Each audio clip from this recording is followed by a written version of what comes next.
This is a lesson from our textbook in section 1.5. We have it broken into two parts. Today we're going to focus on exponents, and the next part of the lesson, part 2, will focus on scientific notation, which also involves positive and negative exponents. This is a short lesson, as in it's a front and back of a worksheet, but it's a very important lesson. There are a lot of facts and rules in it. So individually these rules are very simple, but once we start getting to higher level problems and the rules being combined, it can get a little bit harder.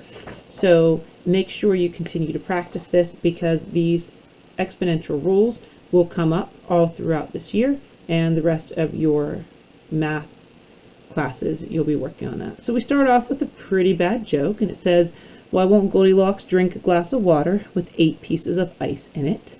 And so you think about it, and you have no obvious answer, and you realize that it says it's 2 cubed, just like it's too cold. And so it's the idea that 2 to the third, 2 cubed, is 8, and that's why she won't drink it with 8 pieces of ice.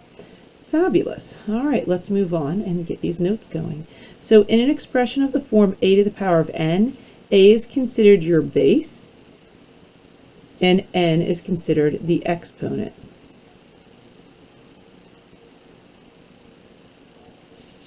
When we talk about this as a to the n, it's called a power.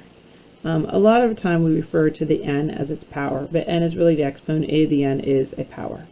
Okay, so we start off with some basic examples just to review the idea of what a power does. So I want you to take notice that the whole thing is in parentheses here. So when I go to do this, it's really 5z times 5z. Something squared is times itself. So you can rearrange these if you wanted to using your commutative property and reassociating, but we're going to multiply the 5 times 5 to get 25 and the z times z to get z squared. And we're going to talk about some rules in a little bit, but we'll realize that we can distribute that power to everything inside parentheses over multiplication. Now I just want to contrast that with this example. If we have 5z squared, this is just 5 and then z times z. Because that power is not in parentheses, it's only on the z, it's not on the 5. So this would still stay as 5z squared. So big difference where the parentheses are placed. Okay, so we just talked about parentheses. This problem, take a second, decide, would it be a positive or a negative s? And in the end, it would be a negative number. So when I go to expand this, that's what we're doing, is we're expanding it. So this is the expanded form right here. This is the expanded form, and I just cleaned it up, and I just cleaned that back up. But this would be negative s times s times s times s. Now, a lot of people probably wanted to write with the negative sign each time, but the power is only on the s. So it's the opposite of s to the 4th. So this would stay as a negative number. So let's contrast that with this.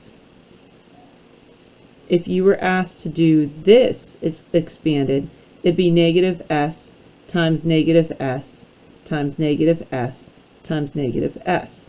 And the reason I'm using parentheses is so it doesn't look like subtraction, but every 2 negative signs would cancel, and so this I'd end up with a positive s to the 4th. Okay, so big difference when the negative signs on the outside compared to the negative signs on the inside.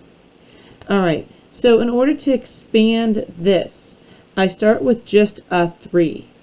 That h has the power of 3 on it, so it'd be h times h times h. So that's what's different. This one, everything is to the power of 2.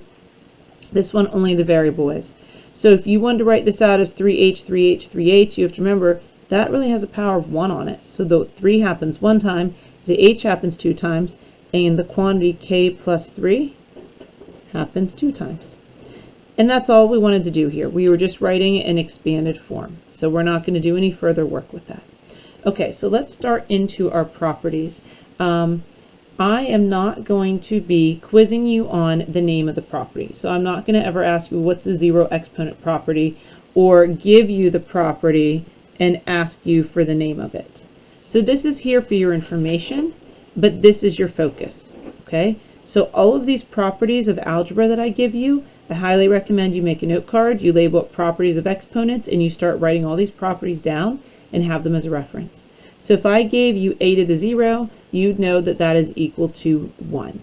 That's what I'm looking for you to know. Now, if you want an example, any number to the power of 0 is always 1. Okay, so that's a rule you have to remember. It could be something like -5. As long as it's in parentheses to the power of 0, it's also 1. The negative exponent property, there's two parts here. We have a to the negative n. So a negative exponent has nothing to do with the number being negative. A negative exponent moves your base to the denominator and the power becomes positive. So it's really taking the reciprocal of it essentially. So I have a to the negative n, it becomes 1 over a to the positive n. Now, if I have a fraction like a over b to the power of negative n, that becomes b over a. So the a moves down, the b moves up, and the power is now positive. And then there's another rule that helps us with this next step, but this is the focus right here. The negative exponent moves it. The next step would be to distribute that power as b to the n over a to the n. So we'll talk about that. So an example with negative exponent, if we take 7 to the negative second, and I put this in my calculator, 7 to the, use my caret key, oh, let's see, to the negative second. I get out that is a nasty little number, 0.0204. Okay, so it's not really a nice number, and I don't want these numbers, so we want exact answers, so we are going to deal with our exponents. So when I look at this 7 to the negative second, I want to deal with it as an exponent and turn it into a fraction. So that negative exponent moves it to make it 1 over 7 squared. Okay, so to simplify that, it would be 1 over 7 squared, which is the same as 1 over 49. Okay, so if I take my calculator, look at our decimal, 0.0204, and it keeps going there, and I take 1 divided by 49, I get that same decimal. Okay, so we never want to take this and get a decimal, we always want to keep it in fraction form. Same idea if I have a fraction, like 3/2 to the negative 4, that negative power has nothing to do with the negative sign. So it flips it to make it 2/3, all the power of positive 4. And again, we'll talk about the next rule here. We would really take 2/3 times 2/3 times 2/3 times 2/3. So really important rules here. Again, I highly recommend that you take these two rules, well, 3 really, and write them on a note card. Again, I'm not worried about the names, but you can have that written down. So let's go ahead and do this. We want to simplify each expression. I don't want any decimals, so we want to keep it in fraction form that are simplified. So I have a negative exponent, and this is over 1. So that makes it 1 over 3 to the power of 2. So you could look at it like that. Well, 1 squared is 1, and 3 squared is 9. So 1/3 times 1/3. We have this fraction, the power of negative 2. Well, the negative exponent flips it, so 3 over 2 to the power of 2. Now, if I'm writing this out, I really get 3/2 times 3/2, which is 9 over 4. The shortcut to getting that we're going to talk about on the back here is to square the top and to square the bottom, and that's where we can get the 9/4 by just looking at it. Okay, now, see these two negative signs? This is a negative number. Doesn't change anything other than it's just a negative number. This is a negative exponent. It changes your fraction by flipping it. So negative exponent is very different than a negative number. So I still have a negative, but it's 4 over 1, now the power of positive 2. So when I take the reciprocal of this, the power becomes positive. Okay, now I want you to think about this. 4 over 1 is just 4. But I've got a negative number squared. So that's really going to be negative 4 times negative 4. So I should end up with a positive 16. And those positive and negative signs make a big difference. So the power of 2, having two negative signs, helps cancel it. Okay, now we have negative 5 to the negative 5th. So this negative stays, but it's really 1/5 to the power of positive 5. Again, we can always put a number over 1.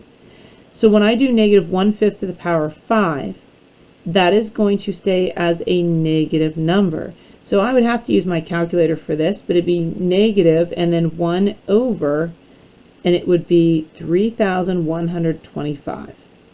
Okay? So if I was writing it out, it'd be a negative 1/5 times a negative 1/5. So picture that in your head.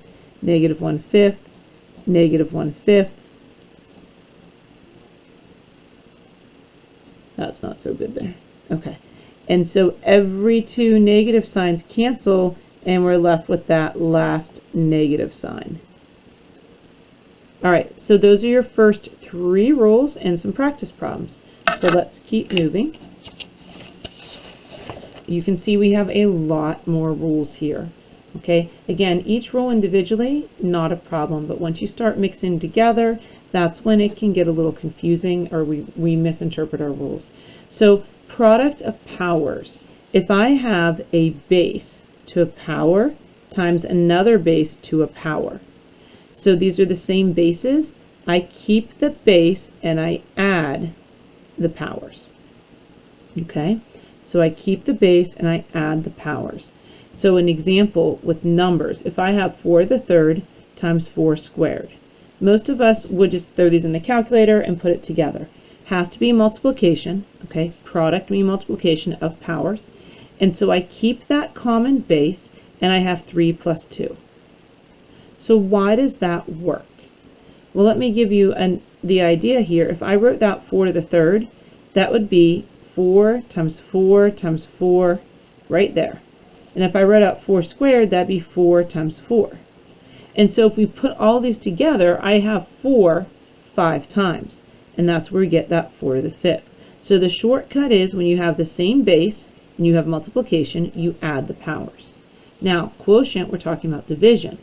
So if I have a fraction with the same base, a to the m divided by a to the n, I keep the base and this time I subtract. And if you can go back to doing longhand multiplication, when you multiply the numbers at the end, you add up any rows. When you do longhand division, you see how many times the number goes into it, and then you subtract to find the remainder. So these go hand in hand with those concepts. All right, so if I give you a numerical example, I have 3 to the 7th divided by 3 to the 2nd, and that gives me 3 to the 7 minus 2, and that ends up being 3 to the 5th. Okay, and yes, we could throw these in the calculator and find out what they are, but we're focusing on our signs, our properties. Now, I don't always use subtraction, and the reason I don't always use subtraction is because of getting negative numbers. Let me find a piece of scratch paper here. So an example that I want to, talk about is if I had something like 3 to the, let's not use 3. Let's use a variable. So if I have x to the 4th over x to the 6th, and I do my rule, it's always the numerator minus the denominator. I'm left with x to the negative 2nd. And I cannot leave a negative exponent, so you would then adjust it by taking the reciprocal, and it's 1 over x squared. So that was a little bit of work. Okay, maybe you don't show the step. So I like to look at it and say, okay, if I'm subtracting, I'm really canceling. So who has more x's is the bottom. I'm going to knock out 4 from the top and knock out 4 here. And notice x squared is left in the bottom. So there's a 1 left up here. X to the 4th goes into itself 1 time, and I'm left with x to the 2nd on the bottom. So I like to cancel out. Now why does that work? I have x 4 times in the top, and I have x 6 times in the bottom. I think I need one more. And so when we do this, we can cancel 1 to 1. So cancel here, cancel, cancel, cancel, and see what's left? X times x in the denominator. So there's your 1 over x squared. So again, you can use the subtraction rule, but you do have to deal with any negative exponents. I like to look and see who has more, divide out the smaller one, and keep the leftover where it belongs. Visually, this is what you're doing. Just like here, when we multiplied the pieces, we really put them all together to get 4 to the 5th. All right, so let's keep going here. This is a power of a power property. So if I have a base to a power, and that whole power is raised to another power, then we multiply. It's a to the m times n. So if I have a to the m to the power of n, I keep the base a and I multiply the powers. So this is a step up. Here I had two bases. These are the two rules people confuse, this one here and the third one. So if I have two of the same bases and I multiply, I add the powers. If I have division, I subtract. So those go hand in hand. If I have a power to power, that's more powerful than multiplication, so it leads to multiplication, where that leads to addition. Okay, so a mathematical example, 4 to the third to the second. That ends up being 4 to the 3 times 2, which is 4 to the 6. And again, you could skip that step in the middle. I'm just showing you where the numbers come from. Okay, where did I get that from? If I did this, wouldn't it be 4 to the third times 4 to the third? Isn't that really what we're doing there? And so there's 3 of them here, 4, 4, and 4, and 3 of them there. There's your 4 to the 6. So the power of a power property really breaks down to repeated multiplication, and when I'm multiplying the same bases, I then add the powers. Okay, so 3 more rules, 3 on the front. Keep going here. We have a power of a product. So this is what I alluded to in that first example. If I have a times b to the m, that gives me a to the m times b to the m. So as long as I have multiplication, I can distribute my property to everything inside. Okay, so here's an example. I have 3 times 4 to the power of 2. That is equivalent to 3 squared times 4 squared. Okay, why does that happen? If I take this and make 3 times 4 squared, it's 3 times 4 times 3 times 4. So there it is, 3 times 3, 4 times 4. All right? Now, same thing with division. If I have a over b to the power of m, this is what I was talking about on the other side. I can write it as a to the m over b to the m. Notice these bases are different. In this quotient, I have the same base, so I keep the base and subtract. In this quotient, I have different numbers, different bases, and so I'm just distributing that power. So an example would be 3/5 quantity squared is the same as 3 to the second over 5 to the second, because that's really 3/5 times 3/5. There's 3 times 3, there's 5 times 5. Okay, so these properties are really important, and I'm wondering if you're catching that the power of a product property is very consistent with our square root properties. So the square root of a times b can be broken up to be the square root of a times the square root of b. So my square root is the same rule. If I have this, which is like having it under here, I can give everything its own power, I can give everything its own root. And the thing you need to know about these roots is the square root is the same as a power of 1/2. And that's why it follows the power properties. Roots are inverses of our powers. And if you come to this one, we have the square root of a over b, which is equivalent to the square root of a over the square root of b. So same idea. All right. So we have some examples to do. There's not a lot of them. So this is a good chance to maybe pause your screen, give some of these a try, see how you did. All right, if you look at the directions, it just says simplify each expression, assume all variables are non-zero, meaning I can't divide by 0, so nothing in here is really a 0 in the denominator. So they're just defining the domain. I want to remind you that there's a lot of ways to do some of these problems. I try to stay consistent as I'm teaching. So I might do it differently, but I try to stay consistent. And you might do it differently. Maybe you skip steps, you put things together differently, and that's fine. The first thing I like to do is I like to scan the whole problem. What am I dealing with? What do I have? What don't I have? So when I first saw this, I was thinking there was a power to distribute. The parentheses are only here to show multiplication. There's no distributing a power. So I'm just going to take my numbers and multiply them. So I have 3 times -4, that's -12. And then I have a base times a base. And so that goes back up to that first rule. When I have the same base and I multiply, I add the powers. So this would be z to the 9th. Okay? You notice that I write a little line through my z's, that way they don't look like 2's. Okay, I have a fraction here. Now the first thing I want to do is make my problem easier. I'm also going to follow the order of operations. The order of operations says to work within the parentheses first, then exponents. So I'm not going to do anything with that power outside. but I always want only one variable in each spot. So I have yz the third over z the fifth. So I want to knock out all the z's that I can. And so that had z the third, and that had 5 of them down there. So if I take 3 from here, I cancel 3 from here. And right now I'm left with just a y on the top and z squared on the bottom. So just like breaking down our roots, we want to reduce fractions, we want to break roots down, we want to knock anything out we can, because now I have less things in my parentheses. And now I'm going to follow the rule right here, where I have a over b to the power of m, and so I can distribute that. So this would become y to the third on the top, and here we really have a power to power, and that means we multiply. So z to the second to the third is z to the sixth, and there is your outcome. Okay, so let's keep going here. I don't want to jump in and do anything with this power of 2. I want to deal with what's inside first.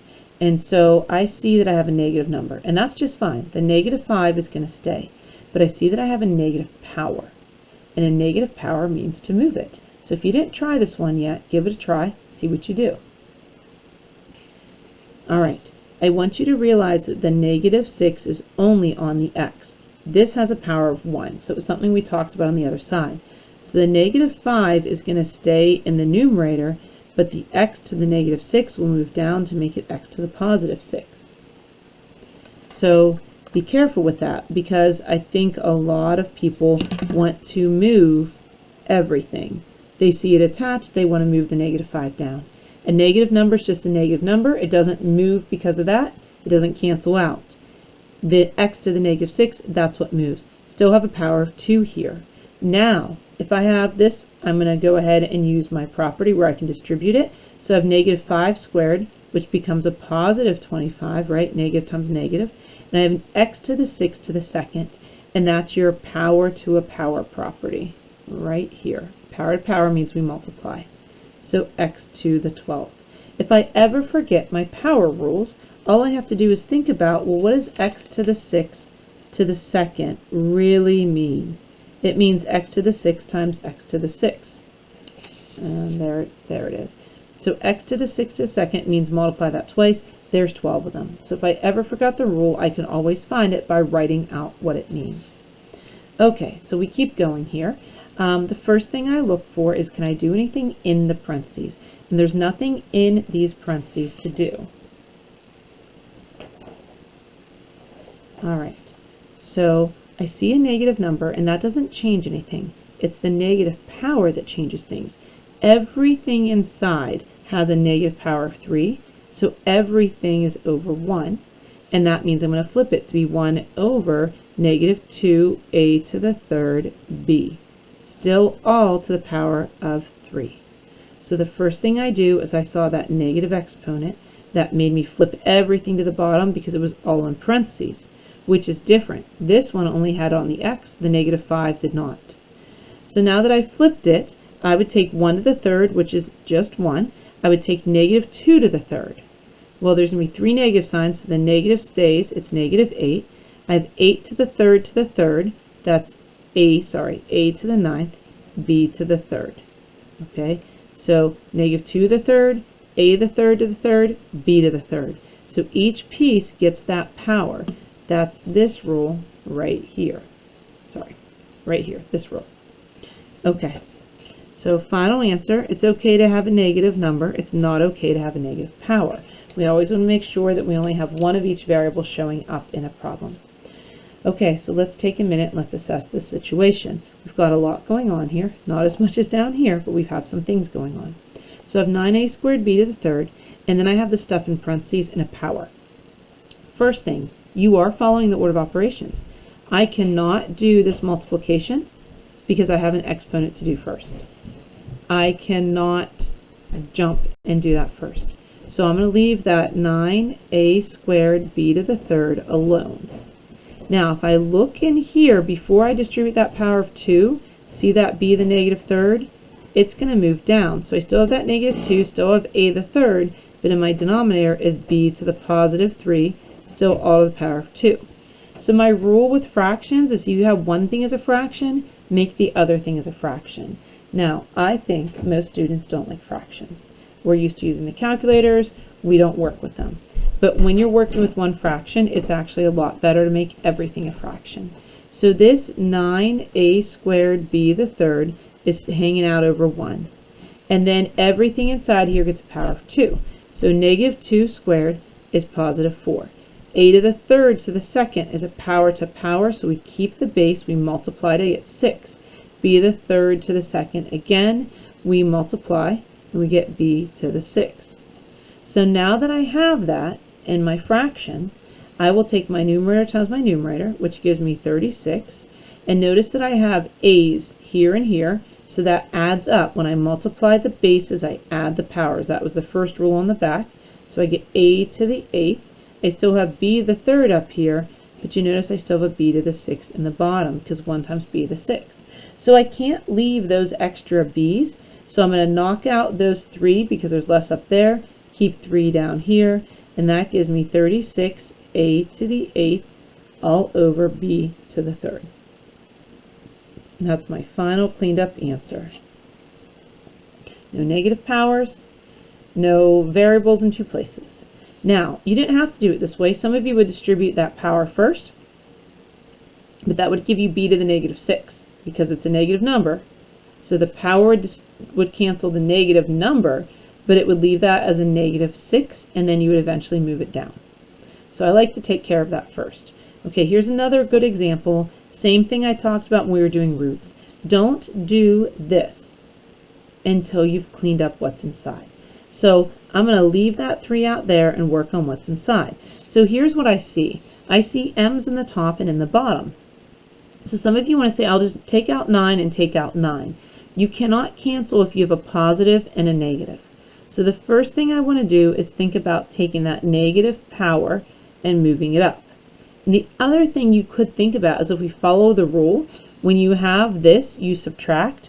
So if you think about following that rule, I would have m to the 9th over m to the negative 10th. If we just simplify that piece, that'd be m to the 9 minus a negative 10. Always a numerator minus a denominator, which then turns into m to the 19th. So I can get it by using my rule, but I'm going to go ahead and move things. So when I look in here, I want to simplify and move things. So the negative sign is going to stay. The 9 is going to be there. The 5 is going to be here. But if I take this m to the negative 10th and I move it up, I already have 9 here. I'll have another 10. There's that 19 we just had. And I have n to the first, maybe that little 1 will help you, and n to the 6th. Still all to the power of 3. I don't want to deal with that power of 3 until I've simplified what's inside.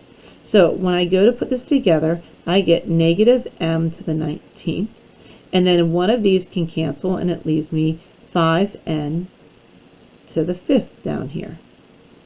Okay, so I've cleaned everything up, but I'm not done yet. Don't be fooled, we're not done yet. We just cleaned up what was inside. We still have a power of 3 on it.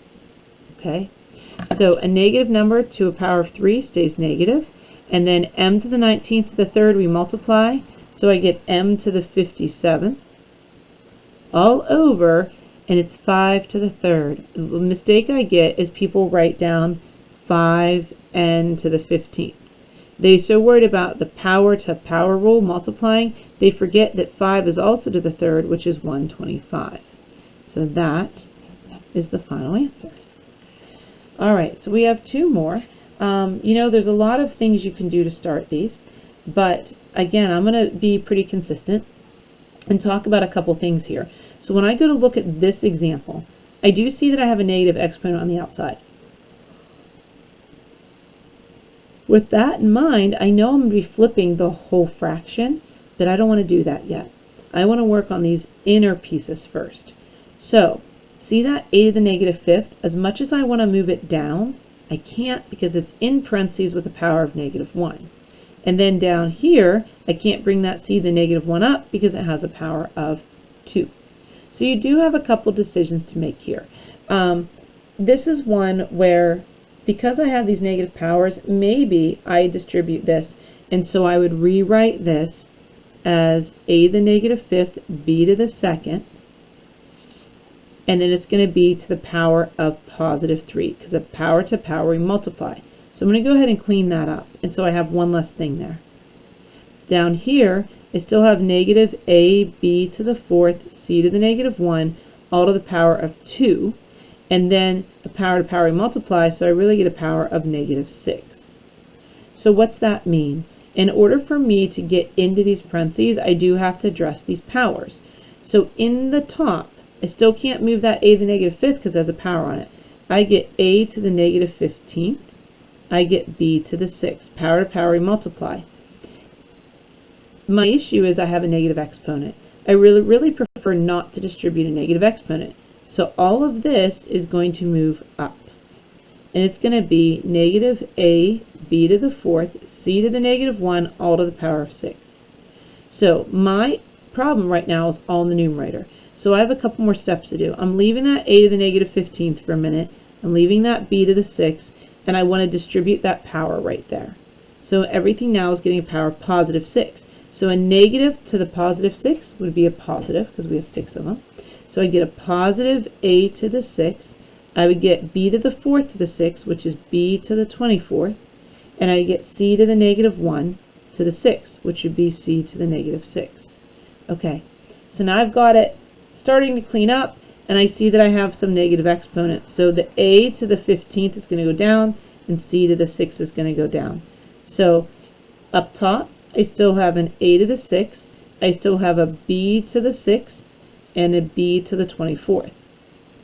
In the bottom, I now have an a to the positive 15 and a c to the positive 6. So I can't leave that answer because you notice that there's a's and b's in two places. So who has more a's? The bottom, we're left with 9. So that would be a to the 9th. Who has more b's? Well, they're both in the top. So when we multiply, we add them, so that'd be b to the 30th. And then we have that c to the 6th left over in the bottom. Okay, so if you sat here working on h and you worked really hard, I hate to break it to you, the answer is 1. Anything to the power of 0 is 1. And notice the whole problem is to the power of 0, so it's just 1. You're all done. You don't have to do any work. Now, if this was something else out here, like a 2 or a negative number, then we'd have to clean up everything inside and then deal with our power. So how would I deal with this? Well, the g would stay, the h to the negative 8 would move down. And then I would flip the whole fraction because of the negative exponent, and then I would square everything. Same idea here. The g would stay, h would come down, j would come up, and then we would put everything in here to power of 3, power to power you multiply. Then I would put these all together and then work on that power outside. But the answer here is just 1. Okay, so like I said, seems like a short lesson, but there is a lot involved here. So once you go to try these problems, it can get really confusing. And if I mess up one variable, it changes a lot. And so I think I might have more mistakes, but maybe it was one idea. So you need to know your rules, your properties. So I'm going to remind you that you have 2 on the front. Again, I'm not worried about the names of your exponents and your properties. I'm worried that if I give you a to the negative n, you know that it's equivalent to 1 over a to the n. Same thing with a fraction. You have these properties on the back here. And so when I multiply bases, I add powers. When I divide, I subtract. Power to power, I multiply. I can distribute powers over multiplication division, just like I can break up and distribute roots if you want to use the word distribute. All of these things should be on a note card, and you should be looking at that between your classes, maybe during homeroom. You want to keep referencing these and know these properties. So if I gave you a to the m over n, you would answer me, well, that's a to the m minus n. So you need to know all of your rules and your properties. Again, I'm not worried about the names. Okay, so that is it for 1-5 part 1. Next up will be 1-5 part 2, scientific notation.